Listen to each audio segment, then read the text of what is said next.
బ్రహ్మోత్సవమనేది తిరుమల తిరుపతి దేవస్థానంలో శ్రీ వెంకటేశ్వర స్వామివారికి జరిగే అత్యంత వైభవమైన ఉత్సవం.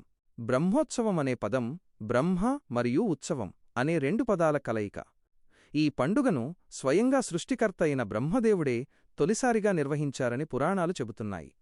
లోక కళ్యాణం కోసం భూలోకానికి దిగివచ్చిన శ్రీనివాసునికి 9 రోజులపాటు బ్రహ్మదేవుడు ఈ ఉత్సవాలను నిర్వహించారు.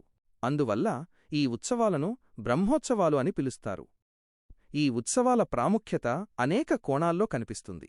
ఇది కేవలం శ్రీవారికి చేసే పూజ మాత్రమే కాదు, ప్రపంచంలోని ప్రజలందరూ సుభిక్షంగా సుఖశాంతులతో జీవించాలని చేసే ఒక మహత్తరమైన యజ్ఞం. బ్రహ్మోత్సవాల సమయంలో గరుడసేవ రోజున ముక్కోటి దేవతలు భూలోకానికి వచ్చి స్వామివారిని దర్శించుకుంటారని భక్తులు నమ్ముతారు. ఈ 9 రోజులు వివిధ వాహనాలపై స్వామివారు ఊరేగుతూ భక్తులకు దర్శనమిస్తారు.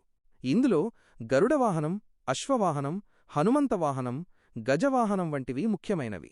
ప్రతి వాహనసేవ వెనుక ఒక ఆధ్యాత్మిక ప్రాముఖ్యత ఉంటుంది. ఇది భక్తులకు జ్ఞానాన్ని, తత్వాన్ని బోధిస్తుంది. ఈ ఉత్సవాలు స్వామివారిపై భక్తులకు ఉన్న అపారమైన భక్తిని, విశ్వాసాన్ని చాటి చెబుతాయి. ప్రపంచం నలుమూలల నుండి లక్షలాది మంది భక్తులు ఈ ఉత్సవాలను తిలకించడానికి తిరుమలకు తరలివస్తారు.